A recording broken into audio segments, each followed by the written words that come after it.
మొఘల్ సామ్రాజ్య షెహన్షా బాబర్ ఎప్పుడూ విజయనగరం మీద దండయాత్ర చెయ్యలేదు. వారి సామ్రాజ్యం భారతదేశంలోని అన్ని రాజ్యాల మీద దాడి చేసింది, కానీ విజయనగరం వైపు కన్నెత్తి కూడా చూడలేదు. రామకృష్ణ పండితులు అసంభవాన్ని సంభవం అయ్యేలా చేశారు. రామకృష్ణ పండితుడు చెప్తుంటారు, మనిషి తన అంతట తాను ఓటమిని స్వీకరించేంత వరకు ఓటమి తన దరిదాపుల్లో కూడా రాదు అని. అన్ని భయాలు, అన్ని నిరాశలు, అన్ని సమస్యలు, కష్టాలు, బాధల తర్వాత గెలుపు ఉంటుంది. ఎక్కడైతే దృఢ నిశ్చయం ఉంటుందో అక్కడ విజయం తప్ప వేరే ప్రత్యామ్నాయం ఉండదు.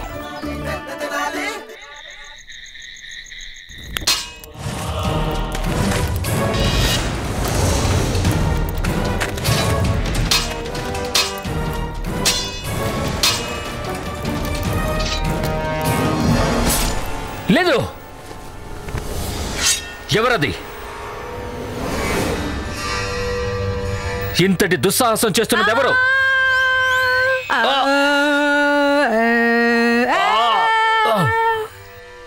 ఎవరు ఇలా పాడుతున్నది? ఇది ఏదో ఎవరో చనిపోతే ఏడుస్తున్నట్టుంది. ఎవరు?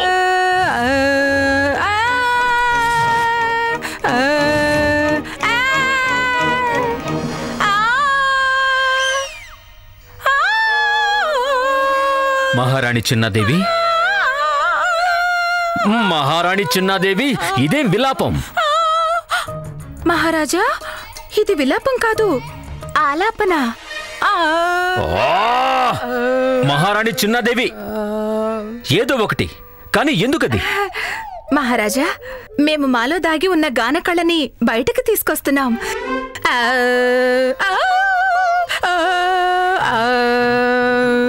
ఈ జన్మలో అయితే మేము ఇన్ని పాపాలు చేయలేదు. ఖచ్చితంగా మేము పూర్వజన్మలో చాలా పాపాలు చేస్తుంటాం. అందుకే ఒకరు తమ ప్రత్యేకమైన వంటలతో మమ్మల్ని ఇబ్బంది పెడుతుంటే మరొకరి ఆలాప ప్రకోపాన్ని భరించాల్సి వస్తుంది. మహారాజా, ఈ రోజు మేము చాలా సందిగ్ధంలో ఉన్నాం మహారాజా. మీరు కూడా సందిగ్ధంలో ఉన్నారా? చెప్పండి, ఏమిటి మీ సమస్య? మేం మీకోసం మామిడి టెంకల పచ్చడి పెట్టాలా, లేకపోతే నిమ్మకాయ గింజల పచ్చడా? మామిడి టెంకలు. అవును. నిమ్మకాయ గింజలు. అవును. అద్భుతం. అయినా మహారాణి తిరుమలంబ, తల గోడకి బాదుకున్నా గోడ తలకి తగిలిన పరిణామం మాత్రం రెండిటికి ఒకటే ఉంటుంది. మహారాజా, మాకేం అర్థం కాలేదు. మాకు అర్థమైంది, మీకు అర్థమయ్యేలా చెప్తాము. మీరు ఒక పని చేయండి, మీరు మా కోసం రెండు చేసేయండి, మేము రెండు ప్రేమగా ఆరగిస్తాం. నిజంగానే మహారాజా? త్వరగా చేసి తీసుకురండి. అలాగే మహారాజా. మహారాజా, చెప్పండి మహారాణి, ఇప్పుడేమిటి మహారాణి చిన్నదేవి?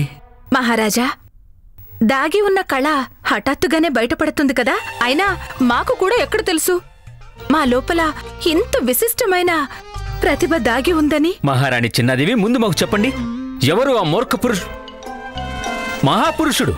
మీలో దాగి ఉన్న కళని మీకే తెలియజేసిన ఆ గొప్ప వ్యక్తి ఎవరు చెప్పండి. మహారాజా, ఆ జ్ఞాని ఆది శేషగిరి శర్మ గారు, వారే మాకు ఆలయం బయట కనిపించారు. వారు చాలా గొప్ప మహాపురుషులు మహారాజా, నిజంగా మహాజ్ఞాని. వారు తమ సిద్ధితో మా లోపల దాగి ఉన్న కళ గురించి మాకే తెలియచెప్పారు. అద్భుతం. హఠాత్తుగా ఇక్కడికి వచ్చిన ఈ మహాజ్ఞాని ఎవరు? మా సుఖాన్ని సర్వనాశనం చేసేశారు. ఆయన ఇంకెంతమంది సుఖశాంతుల్ని సర్వనాశనం చేస్తున్నారు ఏంటో. ఏమీ రావట్లేదు గురువుగారు, అసలు ఏమీ రావటం లేదు. పాత్రల శబ్దము రావట్లేదు, భోజనం యొక్క సువాసన రావటం లేదు. వెళ్ళండి, వెళ్ళి చూడండి మీ గురుమాతని, అసలు తాను ఏం చేస్తోందో. భోజనం ఏర్పాట్లు ఏమైనా చేసిందా, చేయలేదా? ఇది మహారాజు శ్రీకృష్ణదేవరాయలు ఇంకా కళింగ మహారాజు గజపతి ప్రతాప్ రుద్రదేవులు ఇద్దరు ఒకరినొకరు కలవబోతున్నారు. భోజనం చేయకుండా మేము వాళ్ళిద్దరిని ఎలా సముదాయించాలి? మహారాజు గారు ఇంకా గజపతి గారు ఇద్దరునా? మేము వెళ్ళి చూసి వస్తాం గురుగారు. గురుమాత ఎక్కడున్నారో మీరు ఇక్కడే ఉండండి. గురుమాత వచ్చేసారు.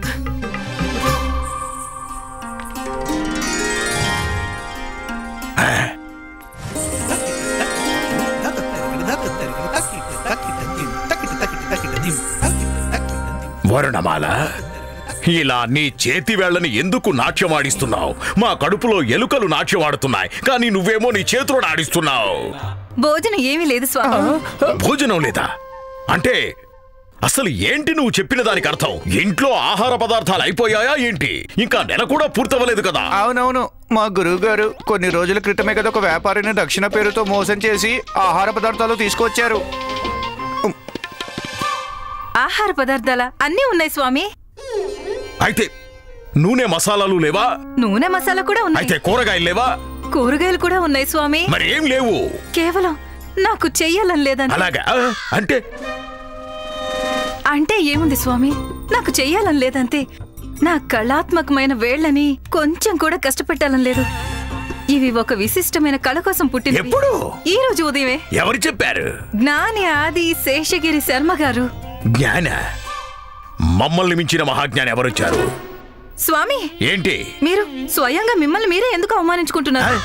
మిమ్మల్ని మించిన వారు ఎవరు ఉండరు స్వామి. మీరు ఈ ప్రపంచంలోనే ఎంతో గొప్పవారు, మహాపురుషులు, విద్యావంతులు. వారు కేవలం ఒక లౌకిక జ్ఞాని. వారు మాకు మా చేతి వేళ్ల కళ గురించి తెలియజేశారు. అదే ఏమిటా కళ? అది ఇంకా సరిగ్గా తెలీదు, కానీ సమయం వచ్చినప్పుడు అది కూడా తెలిసిపోతుంది. ఇలా వారే మరి చెప్పారు. అప్పటి వరకు మా భోజన సంగతి ఏమిటి? స్వామి, అన్నింటికంటే ముందు నేను నా కళను వెతుకుతాను, దాన్ని తెలుసుకుంటాను, అర్థం చేసుకుంటాను, దాన్ని పొందుతాను. ఆ తర్వాతే మీ భోజనం గురించి ఆలోచిస్తాను.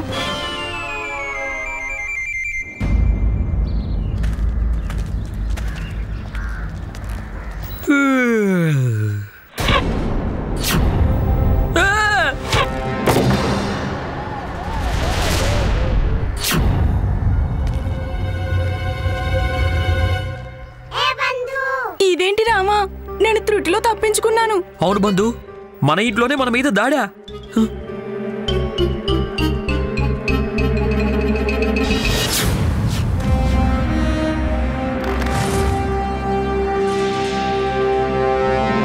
ఓ శారదాదేవి గారు, ఇలా పొద్దు పొద్దునే ఏమిటి మీరు చేస్తున్నది? ఈ విధంగా బాణాలు సంధించి మీ పతిదేవుని నిజంగానే దేవుడి దగ్గరికి పంపించాలనుకుంటున్నారా? నేనెందుకు అలా చేస్తాను? నేను బాణాలు అటువైపుకు వేస్తున్నాను, కానీ మీకు ఎందుకు తగులుతున్నా ఏమో తెలియదు. ఖచ్చితంగా బాణాలను ఏదో లోపం ఉంది. మీరే స్వయంగా చూడండి, నేను మళ్ళీ వేస్తాను. అయ్యో,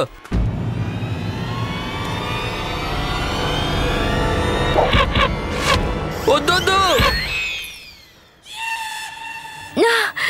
చూసారా చూసారా బాణాలు అటు ఇటు ఎలా వెళ్తున్నాయో? నువ్వు నీ బాణాల గోలలో పడి నన్ను పైకి పంపించేటట్టున్నావు. ఇప్పుడు నీ పతిదేవుడి కథ ముగిసిపోయి ఉండేది తెలుసా? ఏం చేస్తున్నావు నువ్వు? ఆపివన్నీ పొద్దు పొద్దునే ఇవన్నీ ఎందుకు మొదలు పెట్టావు? తీసుకోండి. ఏం తీసుకోవాలి? నేను మీతో చెప్పడం లేదు, వారు మాతో చెప్పారు. మాలో లోపల ఏదైతే దాగి ఉందో దాన్ని బయటికి తీయమన్నారు. ఎవరు చెప్పారు? ఇంతకీ నీ లోపల ఏం దాగుందని? నాలో ఒక కళ దాగి ఉంది. ఓ, నీలో కళ కూడా దాగుందా? నాలో సత్యభామ వంటి గుణాలున్నాయి. శివ శివ శివ శివ, అసలు నువ్వు ఎవరి పేరు చెప్తున్నావో కొంచెమన్నా తెలుస్తుందా? నాకు తెలుసు.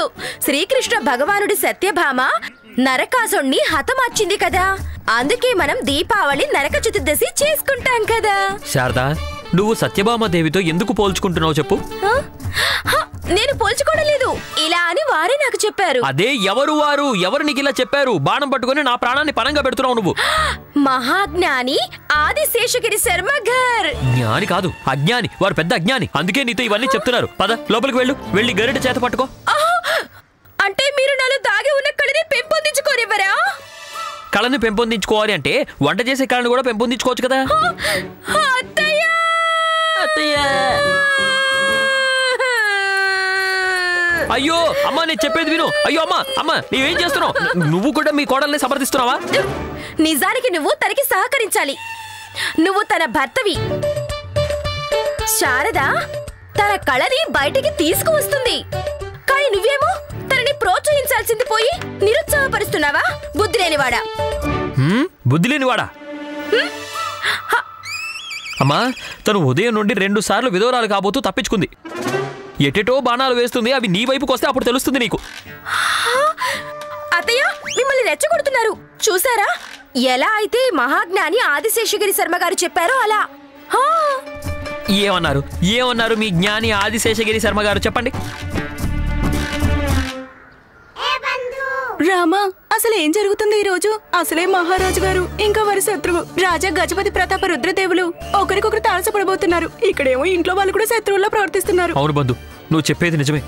ఈ రోజు ఏం బాగున్నట్టుగా లేదు. ఆలోచించడం మాని ఇక్కడ నుంచి పారిపో, లేకపోతే నీతో పాటు నాకు కూడా దెబ్బలు పడేలా ఉన్నాయి. జ్ఞాని కాదు, వారు ఒక పెద్ద అజ్ఞాని, పెద్ద అజ్ఞాని. అమ్మా గుండప్పా, గుండప్పా, గుండప్పా, నువ్వు ఆఖరి ఎక్కడి వరకు నేర్చుకున్నావు? మూదు వలకు. మంచిది, వెనక నుంచి లెక్క పెట్టు. మూదు లెందు 1 పరిగెత్తు.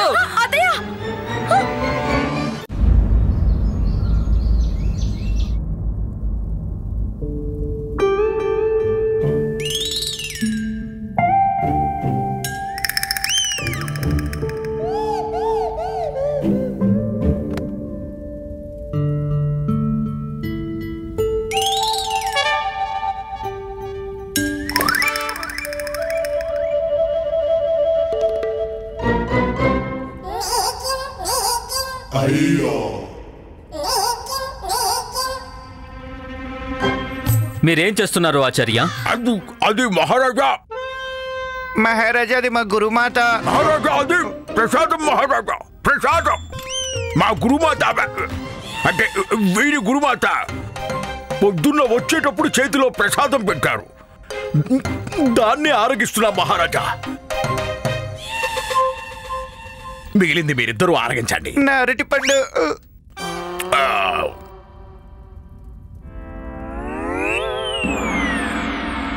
మీరు ఏ ఆలోచనల్లో లీనమైపోయారు రామకృష్ణ పండితులు? రామకృష్ణ పండితులు గారు! బాణం! బాణమా? బాణమా? ధ్యానం మహారాజా, బాణం కాదు, ధ్యానం. అది నేను గురువు గారి లాగా ధ్యానంలో లీనమైపోయాను. మంత్రి గారు, మహారాజా, ఈనాటి విషయం ఏమిటో చెప్పండి. మహారాజా, ఈ రోజంతా ప్రత్యేకమైన విషయం ఏమీ లేదు. కానీ బీజాపురంలోని సిరిపురం జిల్లాలో కళానగరం గ్రామం నుంచి ప్రసిద్ధిగాంచిన సంగీత కళాకారులు విచ్చేశారు. వారు తమ మధురమైన స్వరంతో మిమ్మల్ని ఆనందింపచేయాలని కోరుకుంటున్నారు మహారాజా. ఈ రోజు మీరు సంగీతం అనే మాట కూడా మాట్లాడకండి. ఒకవేళ గాయకుడు గనక మా రాజ్యసభలో అడుగు పెడితే మేము మీ అందరినీ బయటికి పంపించేస్తాము.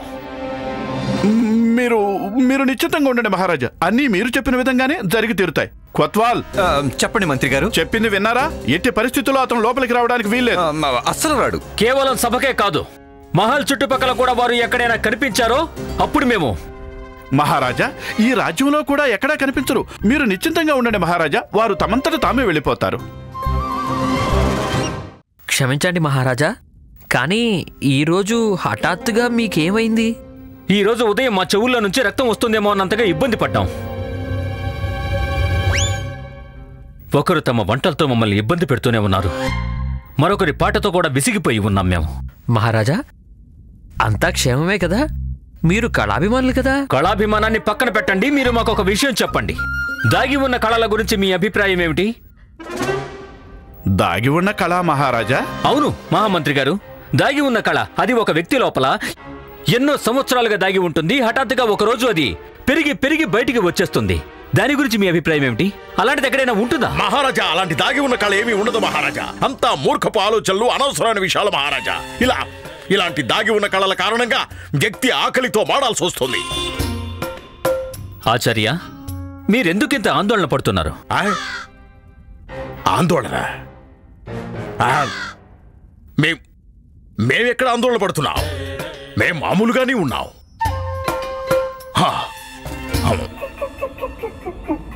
చెప్పండి రామకృష్ణ పండితులు గారు. నేనేం చెప్పగలను మహారాజా, నేను త్రుటిలో తప్పించుకొని వచ్చాను. శారదలో దాగున్న బాణాలు సంధించే కళ నుండి.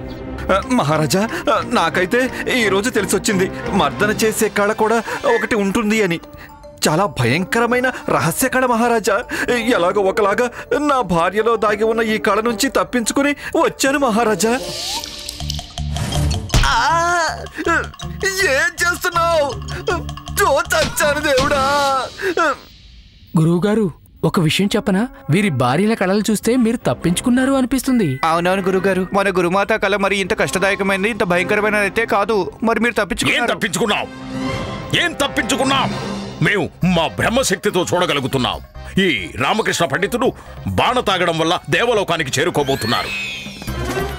ఈ కొత్వాల్ మర్దన చేయించుకోవడంతో ఇంకా మేము ఆకలితో మారడం వల్ల అలాగే మేము వంటలో ఇంకా గానం 2 కళల కారణంగా. చేతులకేమైనా కళాగిలా ఉంటాయా ఏమిటి? ఒకే ఒక కళ ఉంది మా వరుణమాల దగ్గర, మమ్మల్ని ఆకలితో మార్చడం. ఏ దాగి ఉన్న కళలు ఉండవు. ఇవన్నీ ఊహాగానాలు, నాటకాలు, అత్యాచారం, మోసం. ఇదొక పన్నాగం. అయితే గురుదేవా, అందుకే మీరు ఆ అరటి పండు తిన్నారా? అది మహారాజా. మీరు అరటి పండు తిన్నది అందుకేనా అంటున్నాను. క్షమించండి మహారాజా, క్షమించండి. అదేమిటంటే మహారాజా, మేము మనోభావాలకు లోనయ్యాం. నిజమే ఆచార్య, మేము మీ మనోభావాల్ని అర్థం చేసుకోగలం. కానీ ఎవరో అత్యాచారుడు, ఎవరు ఈ దాగి ఉన్న కళని బయటికి తెచ్చి అత్యాచారం చేస్తుంది మహారాజా? శేషగిరి. శర్మ, మహారాజా మీరు కూడానా? అవును, మేము కూడా.